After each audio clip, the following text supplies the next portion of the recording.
దైవజనులందరికీ కూడా ప్రభు నామములో నా నిండు వందనములు మరణాతలు తెలియపరుస్తున్నాను. మరి ఎందుకో బాబు ఒక రిక్వెస్ట్ మమ్మను కోరారు, అయ్యా అమ్మగారిని బిడ్డలను కూడా తీసుకొని రావాలి అని. మరి చాలామంది మమ్మల్ని కోరుతుంటారు, కానీ ఎప్పుడు మేము ఎక్కడికి ఈ రీతిగా వెళ్ళలేదు. మరి ఎందుకు కోరారో, సరే ఆ దేవుడు వారితో ఎందుకు ఆ మాట పలికించారు అని ఇవాళ మేము కుటుంబ సమేతంగా వచ్చి ఈ దైవ కార్యక్రమంలో పాల్గొన్నాము. ప్రియులారా, దేవుడు ఆ బిడ్డలను ఆశీర్వదించునుగాక. ఈ సభలను సేవను మరింత వృద్ధిలోనికి నడిపించునుగాక.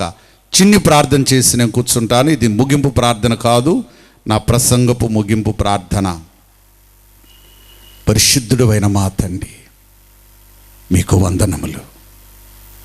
పరిశుద్ధ గ్రంథములో మేము నేర్చుకొనుటకు ఎన్నో సంగతులను మా కొరకు వ్రాయించిన మా ఘనమైన దేవ, ఘనవందనములు. ఆ ప్రకటన గ్రంథములో పరమందు గొప్ప సూచనగా ఉన్న ఆ స్త్రీ చేసిన ప్రార్థనల వంటి ప్రార్థనలు మేమును జరిగించవలన దైవజనుల ద్వారా మాకు నేర్పిన మా తండ్రి నీకు స్తుతులు. ఈ మాటలను ప్రతి వారి హృదయాలలో బలపరిచి భద్రపరిచి, తద్వారా నీవు బయలుపరిచిన బైబిల్ మిషన్ను ప్రభా మేమందరము పైకెత్తి చూపించగల భాగ్యం మాకిమ్మని.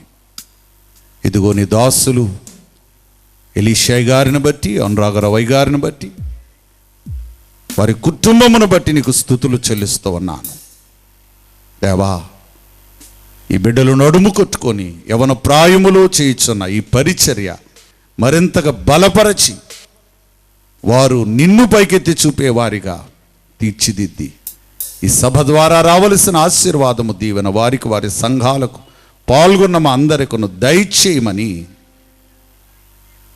బైబిల్ మిషన్ను భూలోకములో బయలుపరిచి ఘనముగా నడిపించుచున్న గనుడైన యేసు నామమున ప్రార్థించి వేడుకొనుచున్నాం పరమ తండ్రి. ఆమేన్. మరణాత.